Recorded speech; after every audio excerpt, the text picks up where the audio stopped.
하나님의 위로와 사랑이 예배하는 여러분들과 함께 하시길 주님의 이름으로 축복합니다. 우리 앞뒤 좌우에 계신 분들과 인사를 나눕시다. 참 잘 오셨습니다. 함께 예배드리니 든든합니다. 주 안에서 행복하세요. 함께하면 든든한 사람들, 함께하면 기분이 좋아지는 사람들, 바로 하나님의 사람, 하나님의 백성, 바로 여러분들입니다. 여러분들이 있는 곳마다 이러한 주변 사람들의 고백이 풍성이 넘치는 우리 성전교회 성도들 되길 주님의 이름으로 축복합니다.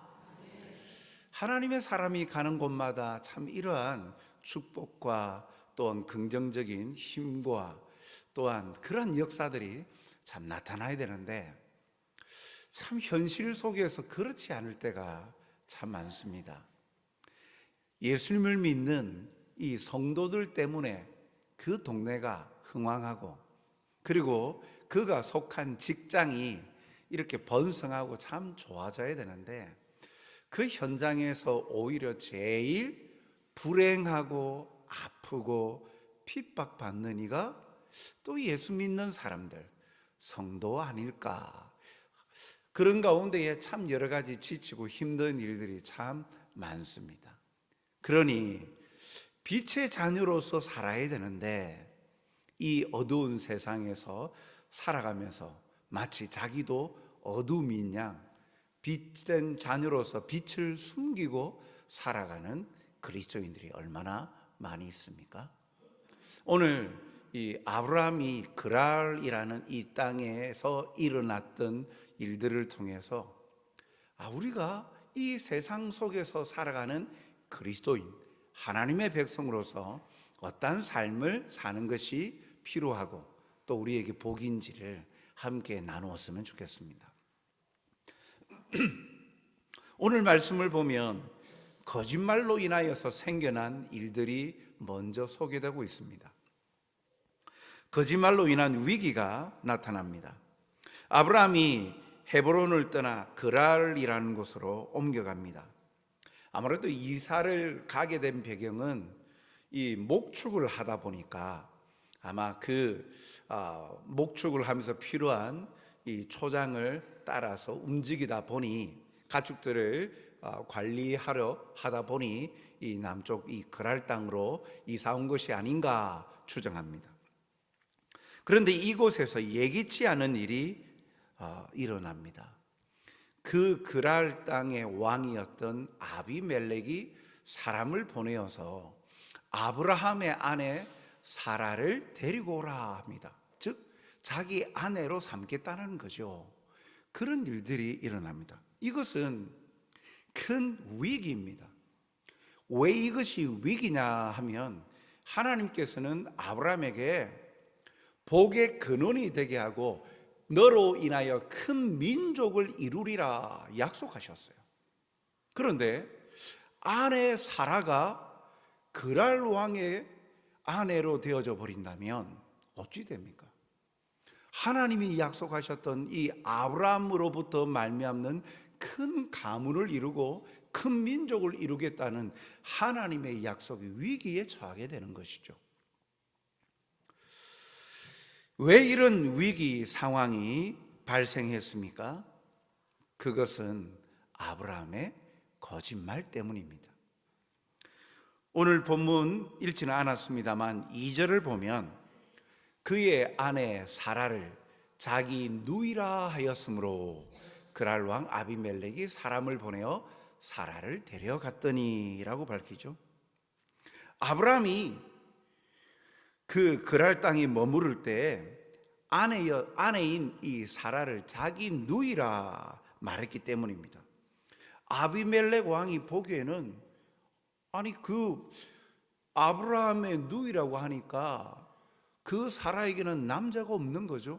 그러니까 버젓이 자기 아내로 삼아도 꺼릴 것이 없는 것입니다. 그래서 아무런 죄책감도 없이 사라를 데려갈 수 있었던 것이죠. 이 거짓말로 인하여서 위기에 도달합니다. 또한 이 거짓말은요, 거짓말로 인하여서 다른 이에게 피해를 줍니다. 어떤 피해를 줍니까? 이 사실을 알 수 없는 이 아비멜렉이 사라를 아내로 취하려 할 때에 그는 죽음에 이르는 벌, 그리고 하나님께로부터 자손이 끊기는 벌을 받을 지경에 이른 거예요. 오늘 3절 상반절에 보니까 그 밤에 하나님이 아비멜렉에게 현몽하시고 그에게 이르시되 네가 데려간 이 여인으로 말미암아 네가 죽으리니. 그리고 7절 하반절에 보니까 네가 그 여자 사라를 돌려보내지 아니하면 너와 내게 속한 자가 다 반드시 죽을 줄 알지니라. 아브라함 한 사람이 거짓말로 인하여서 모든 이 거짓말로 인하여 야기된 일들이 한 왕국의 왕족까지 끊어지게 만들게 된 것입니다. 사랑하는 성도 여러분, 아브라함 한 사람의 거짓말은요, 하나님의 언약을 파기시키는 큰 위기와 더불어서 자신의 가정뿐만 아니라 그리고 이 그랄이라는 땅의 왕족까지도 무너지게 만드는 그러한 지경에까지 이르게 되었어요. 단순한 거짓말로 끝나지 않았다는 거죠. 이 거짓말로 인한 이 초래되어지는 결과가 엄청납니다. 오늘날도 한 번의 거짓말이 자신뿐만 아니라 공동체를 아프게 하고 힘들게 하고 무너지게 하는 일들을 우리가 곧잘 경험하지 않습니까?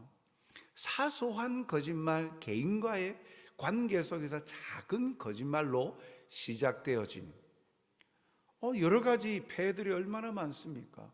자신을 속여서, 자신의 신분을 속여서, 요즘 계속 나오고 있는 뉴스 가운데 하나가 자신의 신분을 속여서 결혼하려고, 근데 자신의 신분이 자기의 성까지도 바꿔버리고, 그리고 자기는 또 그룹의 혼외자였다 이러면서 사기를 치죠. 그로 인해서 마음 상처받는 뿐만 아니라 경제적인 피해를 입히고 사회적인 또 무리도 일으킵니다. 그러한 개인적인 관계를 넘어서 또 기업과 기업 간에도 마찬가지죠. 거짓말로 인하여서 하나로 자기의 이득을 취하려고 하지만 그 결과가 오히려 이득을 취하는 것으로 끝나는 것이 아니라 자기뿐만 아니라 다른 사람들도 고통의 자리에 이르게 하는 일들이 많다라는 겁니다. 세상 속에 살아가는 이 그리스도인들은 개인뿐만 아니라 공동체를 살리는 사람이지 무너뜨리는 사람이 아닙니다. 우리 성도는요, 우리가 속한 공동체를 범죄한 것을 바로잡기 위하여서 개혁하고 바로 세워가는 그 이외에 거짓으로 말미암아 올바르지 못함으로 인하여서 성도는 그 공동체를 무너뜨리는 자가 아니라 올바르게 세워가는 자들이라는 거예요. 말씀에도 보면 잠언서 14장 25절에 보니까 진실한 증인은 사람의 생명을 구하여도 거짓말을 뱉는 사람은 속이느니라. 진실한 증인은 사람의 생명까지도 구원한다. 이게 성도가 할 일이에요. 세상 속에 살아가는 그리스도인이 당연히 해야 될 일인데 아브라함은 그러지 아니하고 속였다. 그 속임으로 말미암아 주변에 있는, 자기뿐만 아니라 주변에 있는 이들에게 피해까지도 입히고 있는 겁니다. 거짓은요, 하나님에게서 나온 것이 아닙니다. 거짓은 사탄의 특성입니다. 사탄은 거짓말을 가르치는 선지자라 말합니다. 이사야 9장 15절에 보니까 사탄에 대해서 이야기하기를, 이사야 9장 15절, 그 머리는 곧 장로와 존귀한 자요. 보여지는 모습은 존귀하고 거룩한 자로 보이지만 실상은, 사탄의 실상은요, 그 꼬리는 곧 거짓말을 가르치는 선지자라. 숨기고 있는 꼬리는 보니까 거짓말을 가르치는 자다. 그래서 사탄은, 이 거짓은 사탄으로부터 말미암는 것이지 하나님께로부터 오는 것이 아닙니다. 하나님은 거짓을 일삼고 말하는 자를 싫어하십니다. 시편 5편 6절 말씀을 보니까 하나님은 거짓말하는 자들을 멸망시키리이다. 여호와께서는 피 흘리기를 즐기는 자와 속이는 자를 싫어하시나이다 라고 말씀합니다. 이와 같이 오늘도 주님 앞에서 우리는 진실을 말하며 행하는 정직한 자, 하나님의 신실하고 의로운 백성답게 정의를 말하고 진실을 말하는 정직한 자로 살아가시는 저와 여러분이 되시길 주님의 이름으로 축복합니다. 이 아브라함은 그러면 왜 거짓말을 하였을까요? 그 거짓말을 하게 된 원인과 이유를 한번 살펴보고자 합니다. 왜 아브라함은 거짓말을 합니까? 아브라함의 잘못이 무엇입니까? 먼저 그는요, 하나님이 언제나 함께 하심에 대한, 동행하심에 대한 인식과 하나님에 대한 신뢰가 부재하였기 때문입니다. 11절을 보니까 아브라함이 이르되 이곳에서는 하나님을 두려워함이 없으니 내 아내로 말미암아 사람들이 나를 죽일까 생각하였으며, 이곳 그랄 땅이죠. 그랄 땅에서는 하나님을 두려워함이 없다.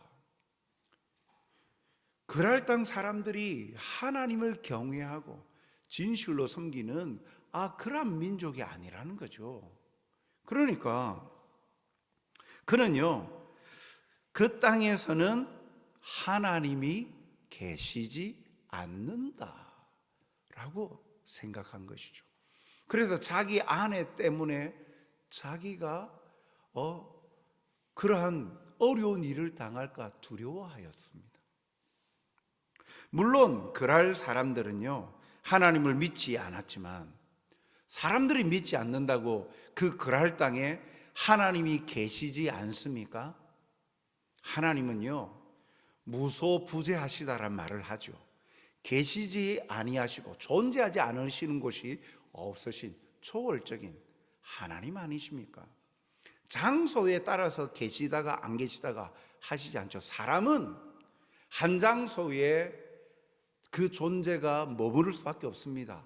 다양한 장소에 동시에 존재할 수 없죠. 그러나 하나님은 창조주이시고 권능의 아버지이시기 때문에 어떤 곳에서도 동시에 계시고 이 온 우주 만물을 통치하시고 다스리시는 그런 창조주 하나님 아니십니까? 능력의 하나님 아니십니까? 전능하신 하나님 아니십니까? 그랄 땅 사람들이 믿지 않는다고 그 땅에는 하나님이 계시지도 거하실 수도 없는 것이 아니에요. 그런데 아브라함은 그 환경 때문에, 하나님을 믿지 않는 그 환경들 때문에 이곳에는 하나님이 계시지 않는다 생각한 거죠. 눈에 보여지는 환경 때문에 하나님의 부재로 생각한 거예요. 하나님이 존재하지 않는 것처럼. 그러니까 그 땅에서 자기를 보호할 것은 자기 자신밖에 없는 거예요. 그러니까 거짓말을 통해서 그 위협으로부터 아내를 취하려고 자기를 죽일까 싶어서, 그래서 두려워서 거짓말을 하였다라고 이야기합니다. 언제 어디서나 계시는 하나님을 아브라함은 인식하지 못하고 눈에 보이는 사람들과 그 상황, 환경에만 바라보았던 것이죠. 우리는 이 아브라함이 범한 이런 잘못을 우리가 범하지 말아야 합니다. 아무리 하나님을 두려워하지 않는 사람으로 가득한 곳이라도 하나님은 살아 역사하고 존재하시는 분이십니다. 우리는 주변 환경만 바라볼 것이 아니라 그 환경을 변화시키고 통치하시고 지배하시는 주인 되신 하나님을 바라보아야 됩니다. 둘째로 이 아브라함이 거짓말을 하게 된 그 원인과 이유는요, 사라와의 관계에 대한 아브라함의 말은 자기 합리화의 변명일 뿐이죠. 즉 자기 합리화 적인 그 언행을 하였다라는 거죠. 절반만 맞는 말이었다는 사실입니다. 12절에 보면 또 그는 정말로 나의 이복 누이로서 내 아내가 되었음이니라. 아브라함은 자신의 아내에 대해서 정말입니다. 이 아내 사라는 원래 이복 누이입니다. 그러다가 내 아내가 되었습니다. 이게 사실입니다. 그런데 지금은요? 지금은 자기 이복 누이입니까? 아니면은 자기의 아내입니까? 자기 아내 아닙니까? 지금은 자기 아내가 사실인 거예요. 현실인 거예요. 이복 누이였다가 자기의 아내가 되었지. 지금은, 과거에는 그랬을지라도 지금은 자기 아내가 사라를 지칭하는 모든 것의 대표적인 호칭이 될 수 있는 거예요. 나의 누이가 아니라 나의 아내라고 소개해야 되는 게 맞아요. 그런데 어떻게 합니까? 반만, 자기에게 유리한 쪽으로만 선택을 한 거예요. 과거에 실제로 자기 이복 누이였던 것, 지금 내 아내입니다 라고 말하면 이 아내를 쟁취하려고 자기를 죽일까 싶어서 그거는 숨겨두고 과거의 사실이었던 이복 누이라는 사실만 말하고 있는 것이죠. 그렇게 되뇌면서 자기는 계속 나는 거짓을 말하는 게 아니라 사실을 말해요 라고 자기 합리화를 하고 있다는 거죠. 자기의 편한 쪽으로 유리한 말만 선택을 하다 보니 사실보다도 거짓을 말하게 됐다는 겁니다. 이것은 진실성의 문제입니다. 사실은 얼마나 많은 사람들이 이렇게 합니까? 많은 사람들이 자신에게 불리한 말은 숨기고 자기에게 유리한 말만 합니다. 자기가 경험하고 보았던 사건, 현실, 상황, 그 속에 모든 것을 말하다가는 자기에게 불리할 것 같으니까 자기에게 유리한 상황만 이야기하고, 그리고 자기에게 불리한 것은 숨겨버리는 거예요. 사실이기도 하지만 사실이 아닌 것도 아닙니다. 애매하게 만들어버리죠. 나에게 유리한 쪽으로 몰아가기 위해서 절반만 말하는 것, 진실하지 못한 것입니다. 우리는 이 세상 속에 살아가면서 나에게 불리하게 여겨지는 상황에서도 진실을 말할 수 있는 믿음과 용기를 가져야 됩니다. 그렇지 않으면 우리도 곧잘 이런 유혹에 빠져듭니다. 자신의 잘못을 숨기고 오히려 다른 사람이 자신이 감당해야 될 그런 응당한 벌과 그러한 책임을 져야 될 것을 떠넘기는 경우가 참 얼마나 많습니까? 세상 속에 그리스도인은 그런 삶을 사는 자가 아니다. 진실함을 살아가는 자임을. 그러니까 이 아브라함은 거짓을 말할 수밖에 없었던 거예요. 그러면서 자기 마음속에 자기 합리화가 이루어지죠. 그래서 그의 세 번째 잘못은요, 이 거짓말을 하게 된 원인과 이유가 바로 그로부터 말미암습니다. 하나님을 배제한 아브라함의 계획이 문제입니다. 아브라함은 이렇게 말합니다. 13절에 보니까 하나님이 나를 내 아버지의 집을 떠나 두루 다니게 하실 때에 내가 아내에게 말하기를 이후로 우리의 가는 곳마다 그대는 나를 그대의 오라비라 하라. 이것이 그대가 내게 베풀 은혜라 하였노라.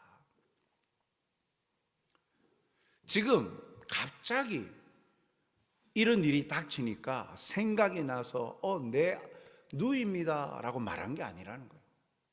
이미 어디를 가든지 앞으로 그런 일들이 올 거야 라고 예상을 한 거예요. 그래서 이 아브라함은 그런 일이 있을 때 당신은 내 아내가 아니라 나의 누이라고 이야기해라. 그게 나에게 해줄 당신의 은혜다. 당신이 할 나에게 좋은 일이다. 의무다. 이렇게 말하는 겁니다. 이미 계획을 한 거예요. 이 계획은 하나님을 배제시킨 계획이에요. 어디에도 하나님이 동행하심과 하나님이 지배하시고 다스려 주심에 대한 그런 신뢰가 빠져 있죠. 한두 번에 걸친 실수가 아니라 그의 삶에 늘 있었던 계획된 행동이었다라는 겁니다. 자신의 안위를 위해서 만든 하나님의 이 하나의 보호장치인 셈이죠. 그러나 이것은 하나님께로부터 번성케 하고 복의 근원이 되게 하시겠다라는 약속을 받은 사람의 모습은 아니지요. 대단히 안타까운 일이 아닐 수 없습니다. 오늘 우리에게도 이러한 모습이 있지는 않는지 우리 자신을 한번 돌아봅시다.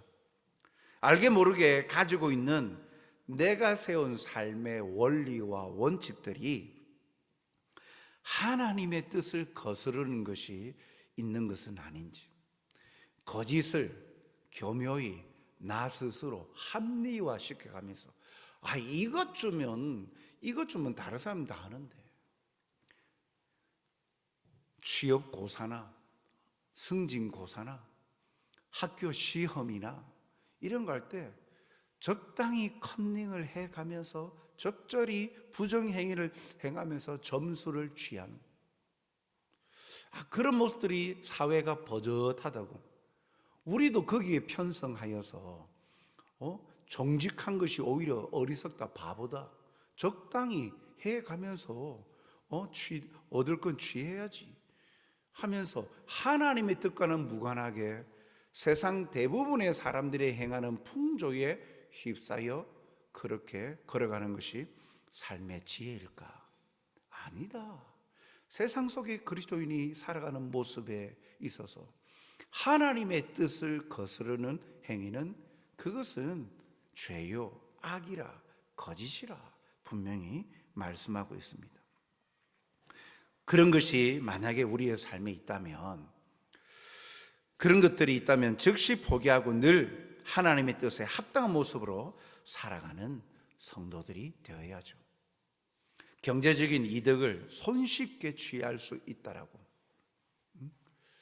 오히려 그것을 통해서 다른 사람이 피해를 입을 수 있는 일이 발생할 수 있는데, 나 자신만 생각하게 되어질 때, 나만 그러한 이득을 취하려 할 때, 그 권리에 대해서 당연히 누리려고 할 때, 지금 학교 현장이 무너져가고 인권 이야기하면서 교권 여러 가지 무너져가는 것들 중에 여러 가지 어떤 하나가 돈을 가지고 권력을 가진 자들이 정당한 권리라고 이야기하면서 권위에 대한 도전과 더불어서 무시해버리고 자기의 권익만을 찾기 위해서 자기의 아이만이 소중하다고 다른 아이들이 피해를 입는 것들에 아나무인인 학부모들 때문에 학교 현장이 유린당하는 경우 얼마나 많습니까? 반대로 교사는 교사로서의 일을 해야 되는데 또 여전히 추행하는 교사가 나오고 교사답지 못한 모습들이 나오죠. 사회의 정치인들이든 종교인이든 모든 자기의 위치를 다 지켜야 되는데 자기 자신의 어떠한 특정한 권리 아니면 이득만을 취하는 것이 삶의 목적이 되고 그게 빠른 길이다, 이 인생의 지혜다라고 하면서 취하는 순간 그것 때문에 피해를 입는 이들이 얼마나 많습니까? 아브라함이 이러한 거짓말을 하게 된 원인 가운데 하나도 바로 하나님을 배제한 채 자기 자신의 방법과 생각대로 세운 계획, 그리고 하나님의 동행하심에 대한 부재, 그것을 인식하지 못하는 신뢰가 무너졌을 때 이러한 잘못을 행하였다는 거죠.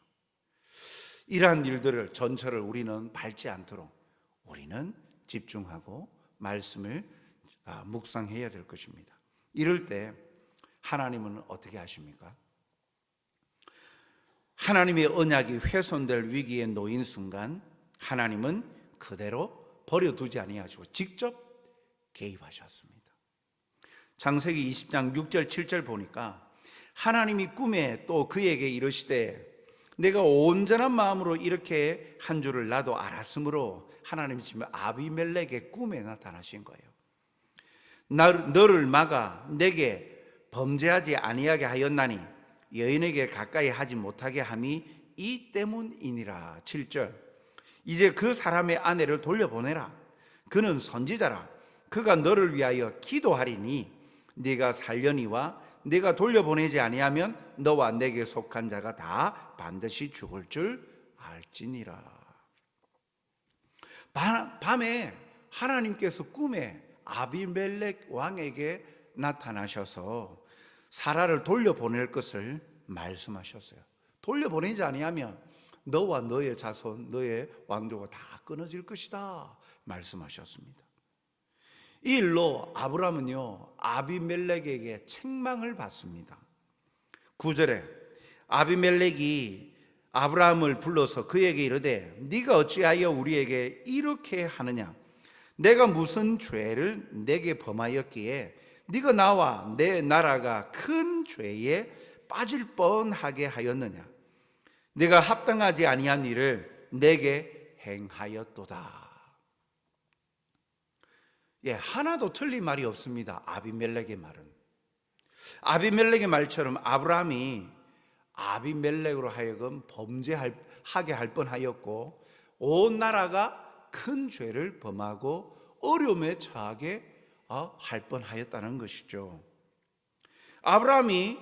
아브라함에게 이 아비멜렉에게 책망을 받은 것은요 참으로 참 비극적인 일입니다. 왜요? 하나님은 아브라함을 어떻게 만나셨고 뭐라고 하셨어요?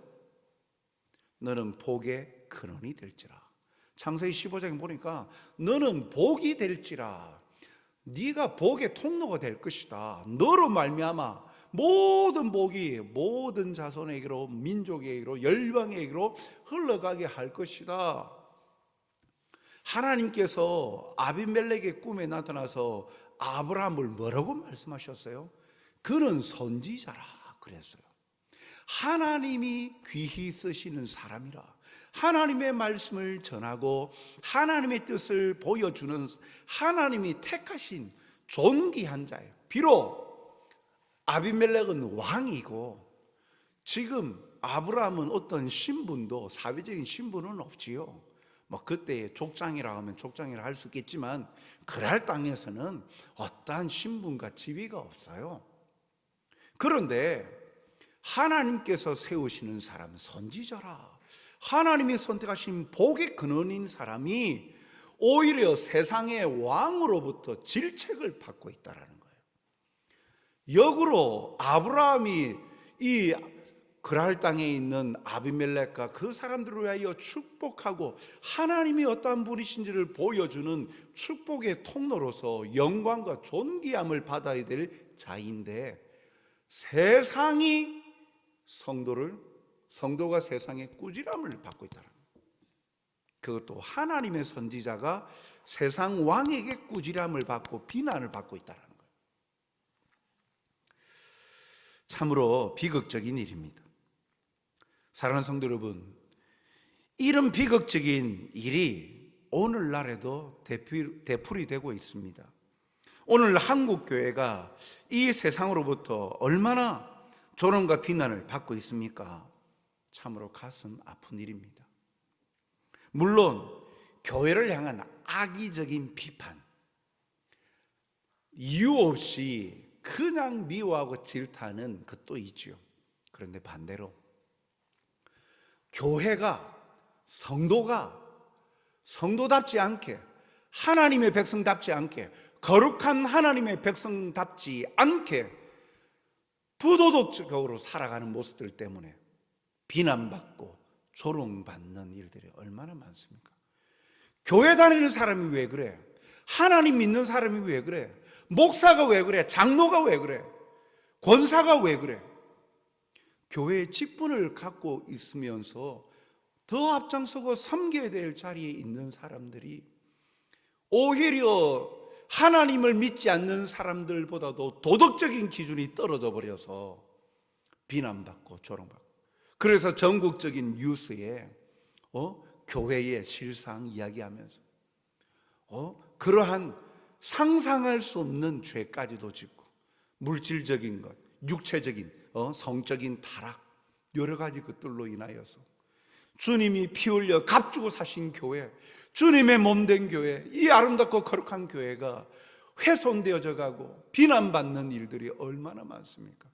아비멜렉 왕에게 하나님의 선지자, 하나님의 복의 통로인 아브라함이 질책을 받고 있는 환경과 같은 모습들이 지금도 버젓이 일어나고 있다라는 거죠. 이런 상황에서 하나님은 가만히 계시지 아니하시고 직접 개입하셔서 일을 하십니다. 그런데 이 과정을 풀어가는 것을 보면 참 특이한 것이 있습니다. 아니, 하나님이 꿈에 나타나셔가지고 야, 너 빨리 돌려보내, 안 그러면 너 죽어, 이 말씀하시면, 그러면서 벌을 내리신다 확 이렇게 하시면 그냥 끝나는 거 아닙니까? 그런데 조금 전 우리가 살펴봤던 말씀처럼 하나님은 어떻게 하셨어요? 하나님은요, 그 아브라함의 기도를 통하여서 하나님은 일하시겠다고 말씀하시는 거예요.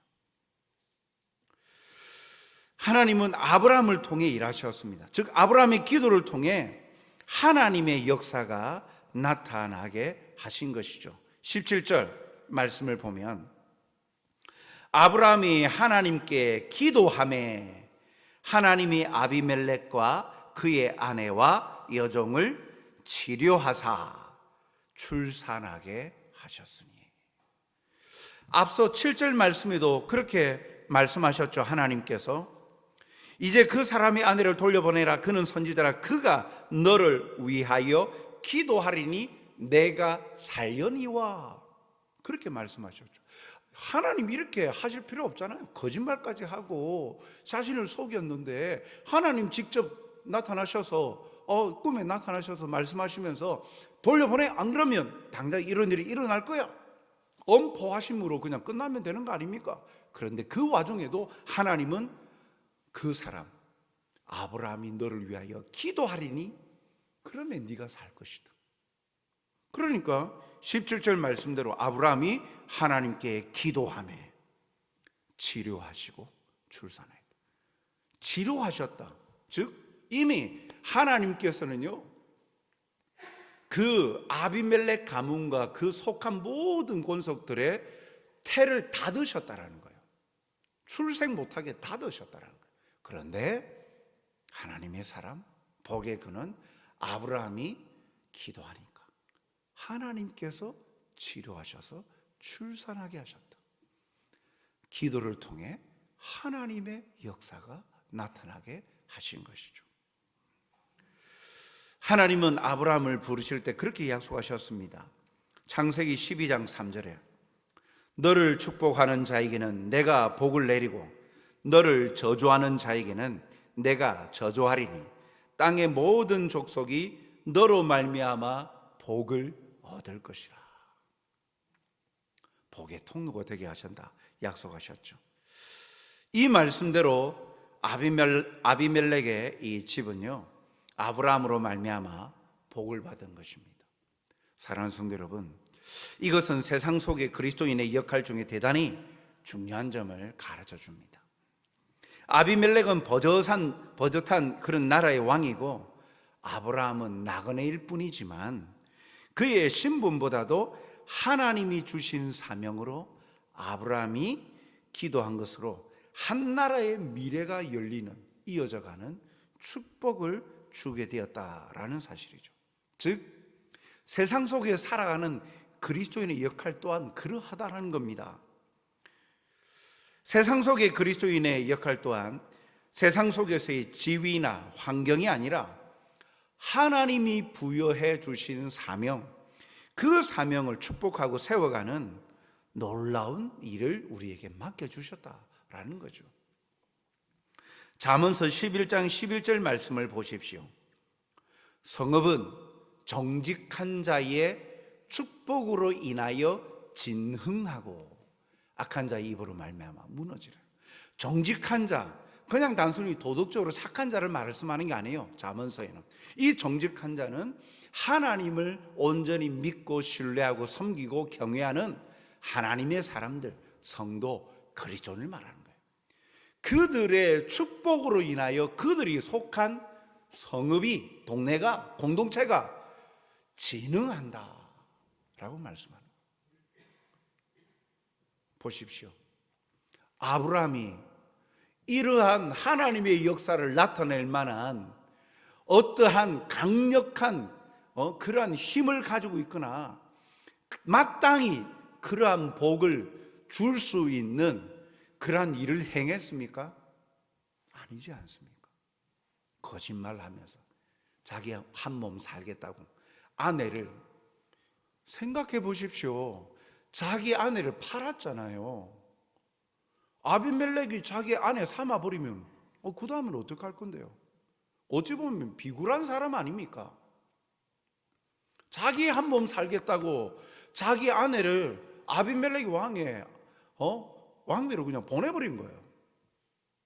그런데도 하나님은 이런 연약한 자를 통해서 약속하셨고 그 약속하신 것을 이루시기 위하여 아브라함이 기도함에 치료하사 태를 열어주셨더라. 오늘도 우리가 세상 속에 연약하지만 때로 하나님의 말씀대로 온전히 순종하지 못하고 따르지 못하는 우리 연약한 모습들도 있지만, 그러나 하나님은 우리를 통하여 일하시길 원하신다는 거예요. 요셉의 경우를 보십시오. 요셉도 보디발의 집에 팔려갔는데 창세기 37장 39장 내용 쭉 보십시오. 보디발의 집이 재산이 늘어나기 시작합니다. 그 이유가 무엇입니까? 요셉을 위하여, 하나님과 함께하는 사람 요셉을 위하여 그 집에 축복하였다. 하나님의 사람으로 인하여서 그가 기도하고 그로 인하여 그 공동체가 잠언 말씀처럼 진흥하되, 그러기 위해서는 가장 기본적으로 우리는 세상으로부터 조롱과 욕을 듣지 말아야죠. 우리 한 사람 한 사람이 이러한 삶을 살아갈 때 우리 교회가, 한국 교회가 바로 서고 하나님의 영광이 우리를 통해 나타나게 될 것입니다. 사랑하는 성도 여러분, 우리는 아직 천국 시민이지만 세상 속에 살아가는 자들입니다. 어두운 세상, 하나님을 알지 못하는 세상 속에 살아가는 하나님의 백성, 빛된 자들입니다. 비록 우리의 연약함들에 넘어질 때도 있지만, 그러나 오늘 아브라함의 경우를 살펴보면서 이러한 길을, 배단을 우리가 밟지 아니하도록 어디에서나 하나님이 함께 하시고 동행하시고 우리를 통해 역사하길 기뻐하시는 그 하나님, 우리를 지키시고 우리의 축복으로 말미암아, 기도로 말미암아 우리를 변화시켜 가시고 우리의 공동체를 변화시켜 가시고 우리의 속한 자들로 축복의 통로가 되게 기뻐하시는 그 하나님의 마음을 깨달아서 오늘도 하나님 앞에서 정직하고 당당하고 의롭고 거룩한 삶을 살아가는 하나님의 그런 거룩한 존재, 하나님께 존귀함을 받는 그런 축복의 사람들로 살아가시는 여러분들이 되시길 주님의 이름으로 축복합니다. 사랑과 자비가 풍성하신 아버지 하나님, 연약하여서 때때로 우리가 속한 환경들 때문에, 또한 긴급한 일들로 인하여서 문제에 매몰이 되어져서 하나님을 망각하고 살아갈 때가 많습니다. 그리하여 세상 사람들이 행하는 방법들대로, 대다수의 사람들이 행하는 길대로 잘못인 줄 알지만 그것 정도는 적당한 선에서 지키면 되지 하며 세상과 죄와 타협하며 살았던 우리의 모습들은 없는지 하나님 돌아보며 용서하여 주시옵소서.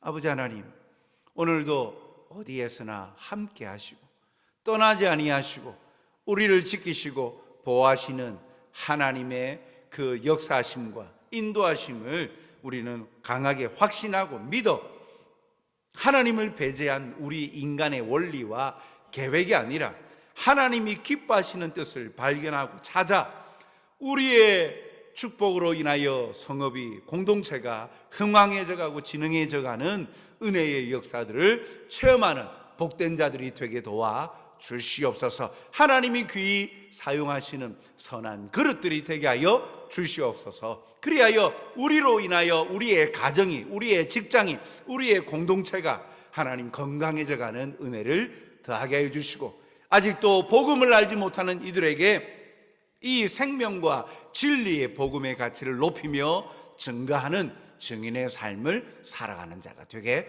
도와주시옵소서. 감사하오며 예수님 이름으로 기도하옵나이다. 아멘.